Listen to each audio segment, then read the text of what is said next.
మీరు చాలా క్లాసులు తీసుకుంటుంటారు, చాలా యాత్రలు తీసుకుంటారు. అవి ఆ ఇంపాక్ట్ అన్నా కూడా వాటితో పాటు సమానంగా సినిమా అనేది బాగా ఆకర్షిస్తుంది ఇమ్మీడియేట్‌గా.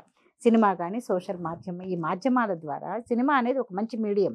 ఈ మీడియంలో ఇట్లాంటి సినిమాలు రావటము, ఇలాంటి చారిత్రక నేపథ్యం, అసలు వాస్తవాలెంత, మన వీరులు ఎలాంటి వారు, మనం ఎక్కడ మన ఉనికిని ఎక్కడ కోల్పోయాము, ఇ ఇప్పుడు మన పరిస్థితి ఏంటి? ఇలాంటి వాస్తవిక చెప్పండి. సినిమా అనేది very powerful medium. Powerful medium. ఆ సినిమా చూసి అది గనుక మంచి సినిమా గనుక బాగా తీసి చక్కగా ఎడిటింగ్ చేసి మ్యూజిక్ అదంతా బాగున్నట్లయితే ఆ 2 గంటలు 2.5 గంటలు ప్రేక్షకుడు ఇక్కడ ఉండడు, వాడు అక్కడే ఉంటాడు. నేను ఈ చావా సినిమా చూస్తున్నప్పుడు నేను గమనించేవాడిని, ఎవడు ఇక్కడ లేడు, వాడు శంభాజీ మహారాజ్ పక్కన ఒక సైనికుల్లా బల్లెం పట్టుకునే ఉన్నాడు, వాడు కూడా. వాళ్ళు అంత లీనమైపోయారు, వాళ్ళు అంత లీనం ఎందుకంటే మా కుటుంబంలో వాళ్ళని, మా ఆవిడని, మా అమ్మాయిని తీసుకెళ్ళాను, తర్వాత ఇంకా మిగతా వాళ్ళని చూస్తున్నాను. వీళ్ళు ఆ సినిమా చూస్తున్నారు, ఏడుస్తున్నారు వీళ్ళైతే. అంటే ఆ భావోద్వేగాన్ని తట్టుకోలేకపోతున్నారు. ఆ శంభాజీ మహారాజ్ పెట్టిన కష్టాలని వీళ్ళకి అసలు ఇదేంటిది ఇలా ఉంది, ఇదేంటి, దిస్ ఈజ్ యాక్చువల్. ఆ సినిమాలో చూసింది చరిత్ర, నీకు ఆ పుస్తకంలో చెప్పిన ఎన్సీఆర్టీ వాడి పుస్తకంలో చెప్పింది చెత్త. ఈ మనకి అంటే నీ చరిత్రను నువ్వు నిజం చెప్పి వీళ్ళకి చెప్పకు అని. ఈ సినిమా చూస్తే ఈ సెన్సార్ బోర్డు వాళ్ళు ఈ సినిమా చూస్తే మతోద్వేగాలు ఎందుకు రెచ్చిపోవండి? అంటే రెచ్చిపోకుండా నిజం చెప్పకుండా నువ్వు ఆపుతావా? అట్లాగా నిజం చెప్పకుండా ఎన్నో విషయాలు చేశారు, ఎన్నో, ఒకటి కాదు, 100 సంవత్సరాలు, ఇది 2025 104 సంవత్సరాల క్రితము కేరళలో మోప్లా అల్లర్లు జరిగినాయి. బ్రిటిష్ వాళ్ళకి వ్యతిరేకంగా ముస్లింలు, బ్రిటిష్ వాళ్ళు టర్కీలో ఖలీఫాని దించేశారు. టర్కీలో దాన్ని టర్కీ ప్రజలే దించేశారు. దానికి బ్రిటిష్ వాళ్ళు అక్కడ రాజ్యపాలన చేస్తున్నారు కాబట్టి అక్కడ ఖలీఫాని ముస్లింలు దించారు. దించితే ఇక్కడ భారతదేశంలో ముస్లింలు మా ఖలీఫాని దించడంలో బ్రిటిష్ వాళ్ళ ప్రమేయం ఉంది కాబట్టి బ్రిటిష్ వాళ్ళకి వ్యతిరేకంగా కోపం ప్రకటించాలి. ముస్లిం ఎవరిపైన కోపం ప్రకటించాలి? బ్రిటిష్ వాళ్ళపైన కోపం ప్రకటించాలి. కానీ దాడి ఎవరిపైన జరిగింది? హిందువులపైన. హిందువులపైన అంటే మనమే బకరాలమంటారు. హిందువులపైన దాడి జరిగింది. 55,000 మంది మీద కేసులు పెట్టారు ఆ రోజుల్లో. ఇన్ 1921 మోప్లా అల్లర్లు 50,000, కొన్ని వేల కోట్ల ధనాన్ని దోపిడీకి గురైందని బ్రిటిష్ వాళ్ళ నివేదికలు చెప్తున్నాయి, వాళ్ళ రిపోర్ట్స్. కొన్ని వేల మంది హిందువులని చంపేశారు. హిందువులు బావుల్లో దూకితే బావుల్లో ఒకళ్ళ మీద ఒకళ్ళు పడి చనిపోయారు. మహిళల్ని మానభంగాలు చేశారు, పురుషుల్ని హత్యలు చేశారు. నువ్వు బ్రిటిష్ వానికి వ్యతిరేకంగా పోరాటం చేస్తే ఈ ముస్లింలు, కేరళ ముస్లింలు హిందువుల మీద ఎందుకు పడ్డారు? నువ్వు మాకు ముస్లింలకి ముస్లిం దేశం ఇస్తావా? ఇవ్వకపోతే ఇక్కడ మేము ప్రత్యక్షంగా అల్లర్లు చేసి మా శక్తి సామర్థ్యాలు ఏవో చూపిస్తాము అని మహాత్మా గాంధీకి డైరెక్ట్ యాక్షన్ భయాన్ని పెట్టారు. మహాత్మా గాంధీకి భయాన్ని పెడితే అయ్యో వద్దు మీకు మీ దేశాన్ని ఇచ్చేస్తామని అన్నారు. అరే అంటే అక్కడ నీకుండా 6 కోట్ల మంది 8 కోట్ల మంది ముస్లింలు ఉంటే మరి ఇక్కడ ఉన్న 40 కోట్ల మంది హిందువులు వీళ్ళు రెచ్చిపోరా?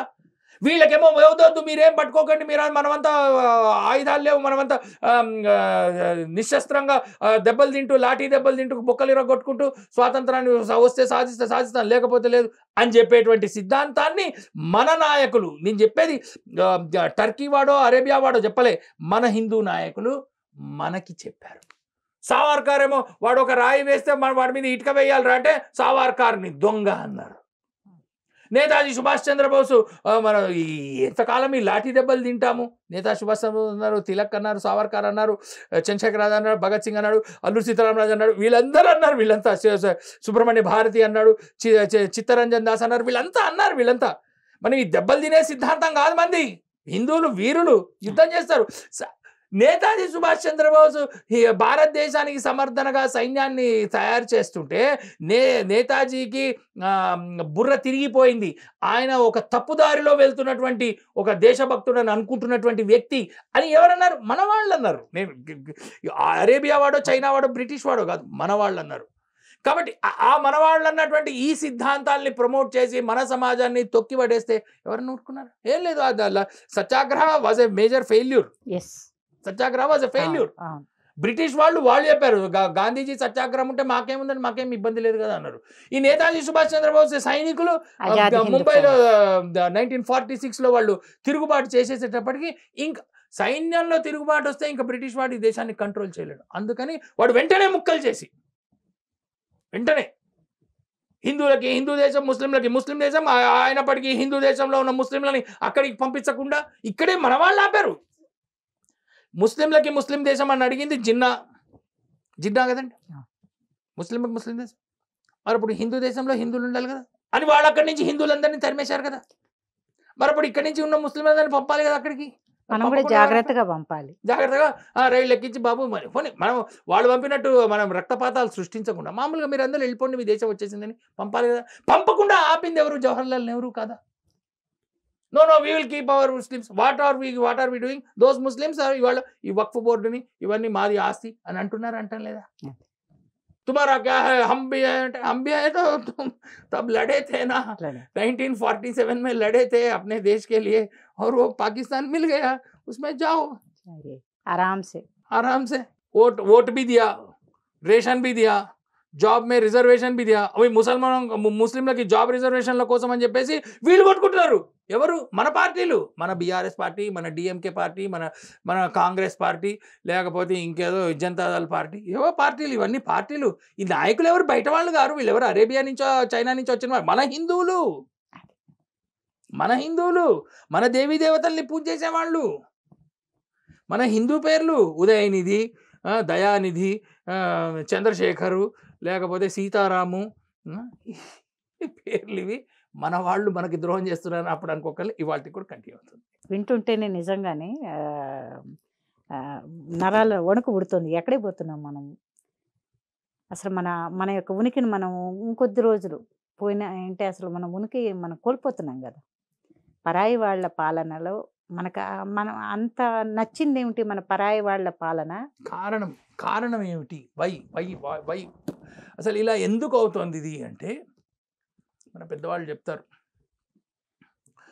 మొత్తం సమాజం కనుక 100% కనుక 100% తీసుకున్నట్లయితే దుర్మార్గులు 10% ఉంటారు. అది ఎప్పుడు ఉంటారు.